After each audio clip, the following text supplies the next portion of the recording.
Hi. Hello. నమస్తే అందరికి. Welcome to my channel. ఇప్పుడు మనం చెప్పుకోబోతున్న story 'my bad boy' episode 387.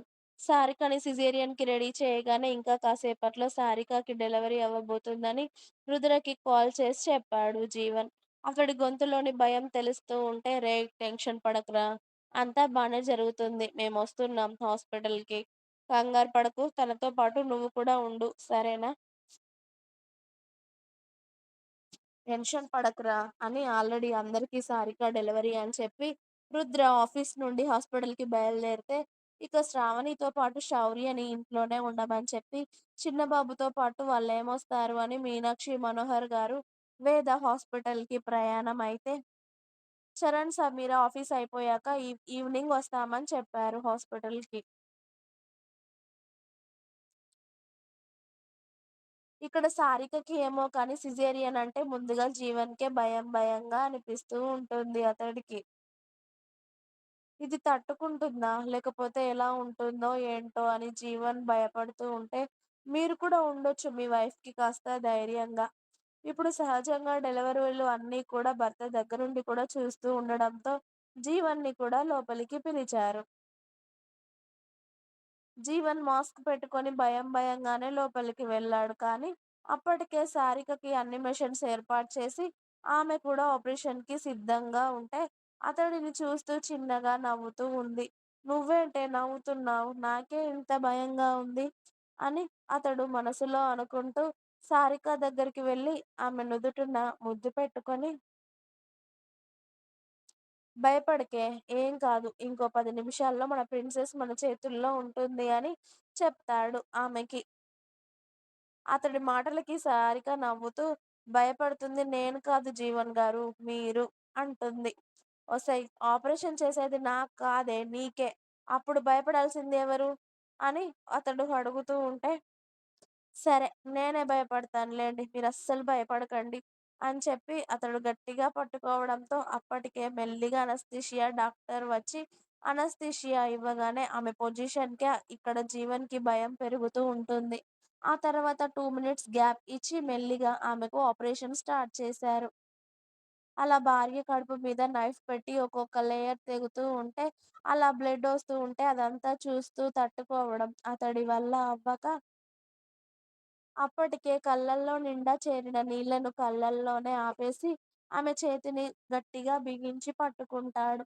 ఆ ప్రాసెస్ అంతా పూర్తవ్వగానే చక్కగా తల్లి కడుపులో ఉమ్మనీటిలో బజ్జుకున్న జీవన్ బంగారు తల్లి పింక్ పింక్ కలర్‌లో తెల్ల తెల్లగా సారిక కడుపులో ఉండగానే, చూడగానే అతడికి ఒక్కసారి గూస్ బంప్స్ వచ్చేసరికి తల్లి కడుపులో అసలు ఎలా ఉంటారో ఏంటో ఈ పిల్లలు అని అతడు అనుకుంటూ ఉండేవాడు. ఇప్పుడు అది ప్రత్యక్షంగా చూస్తూ ఉంటే నిజంగా అతడి రోమాలు నిక్కబొడుచుకున్నాయి. ఇక పాపని డాక్టర్ గారు బయటికి తీసి, ఆ పాప వీపు మీద ఒక్కటి చెరచగానే పాప ఏడుపు వినిపించి, అప్పుడు అతడి కన్నీళ్లను స్వేచ్ఛగా బయటికి పంపించాడు. సారిక కళ్ళల్లోకి కూడా నీళ్లు వచ్చి జీవన్‌ని చూస్తూ పాపే కదా! అని అడిగింది. జీవన్ కూడా అప్పటికి పాప, బాబా అని చూడకుండా డాక్టర్ గారి వైపు చూశాడు. డాక్టర్ గారు ఇద్దరిని చూస్తూ కంగ్రాచ్యులేషన్స్ బేబీ గర్ల్. మీ ఆవిడ ఫస్ట్ మంత్ స్కానింగ్ నుండి బేబీ గర్ల్‌నా అని ఎప్పుడు వచ్చినా అడుగుతూ ఉండేది. నేనేమైనా చెప్తానేమో అని. కానీ మీకు నచ్చినట్టు బేబీ గర్ల్‌నే పుట్టింది. ఇదిగోండి జీవన్ గారు మీ కూతురు అని అప్పటికి పాపని ఫాస్ట్‌గా క్లీన్ చేసి పింక్ కలర్ టవల్‌లో చుట్టి పాపని జీవన్ చేతుల్లో పెట్టగానే కూతురిని తన రక్తాన్ని తాకగానే ఒకలాంటి ఎమోషనల్ అయిపోయాడు జీవన్. సారిక కూడా అతడినే చూస్తూ ఉంటే బంగారు తల్లి అని కూతురు నుదుటిన ముద్దు పెట్టి, కూతుర్ని సారికకి కూడా చూపించాడు. ఇక్కడ కూతుర్ని చూసుకొని ఇద్దరు మురిసిపోతూ ఉంటే అప్పటికే హాస్పిటల్‌కి రీచ్ అయిపోతారు అందరూ. పాప ఏడుపు వినిపిస్తూ ఉంటే అందరూ బేబీ ఎప్పుడు బయటికొస్తుందా అని ఎదురు చూస్తూ ఉంటారు. సారికకి చూపించిన తర్వాత సారికకి మిగిలిన ట్రీట్మెంట్ జరుగుతూ ఉంటే జీవన్ కూతుర్ని టవల్‌లో జాగ్రత్తగా ఎత్తుకొని బయటకి తీసుకొని వచ్చి అందరిని చూస్తూ వాళ్ళ అమ్మ, నాన్న, అత్తయ్య, మావయ్య వెనకాల ఉన్న రుద్ర, వేద వాళ్ళ దగ్గరికి వెళుతూ కూతుర్ని వాళ్ళ ఇద్దరి చేతుల్లో పెడుతూ "మీ ఇంటి కోడలురా" అని చెప్పేసాడు జీవన్ సంతోషంగా. ఆ మాటకి అందరూ సంతోషపడుతూ పాప వైపు చూస్తూ ఉంటారు. ఫిక్స్ చేసేసావా అయితే నా ఇంటి కోడలు అని చెప్పి? ఇప్పుడే తీసుకెళ్ళిపోమంటావా మరి మా ఇంటి కోడల్ని? అని అడిగాడు రుద్ర పాపని జాగ్రత్తగా ఎత్తుకుంటూ. తీసుకువెళ్ళురా! నిన్నెవడురా ఆపేది? నీకా హక్కు ఉంది అని జీవన్ నవ్వుతూ చెప్పాడు. మరీ తొందర పడుతున్నావేమోరా! పుట్టిన తర్వాతే వీళ్ళిద్దరిని కలిపేస్తే, ఆ తర్వాత వీళ్ళిద్దరూ పెద్దగా అయ్యాక వాళ్ళిద్దరి దారులు వేరైతే అప్పుడేం చేస్తావురా? అని అడిగాడు రుద్ర. నాకు తెలిసి నా కూతురు మీ ఇంటి కోడలవ్వడం ఇది కన్ఫర్మ్ రా. ఇది ఖచ్చితంగా జరుగుతుంది అనుకునే ఈ నిర్ణయం నేను తీసుకున్నాను. నా అల్లుడు నా కూతుర్ని తప్ప ఎవరిని చూడడు అని నాకు బలమైన నమ్మకం ఉంది. కాబట్టే నేను ఈ నిర్ణయం తీసుకున్నాను. ఆ తర్వాత ఒకవేళ వాళ్ళ మనసులు మారతాయి అంటావా? ఇక అది అంతా దేవుడు రాత అనుకుంటాను. కానీ నా కూతురు మీ ఇంటికి తప్ప ఎవరింటికి వెళ్ళినా సంతోషంగా అయితే ఉండదురా. ఇది మాత్రం రాసి ఇవ్వగలను నేను.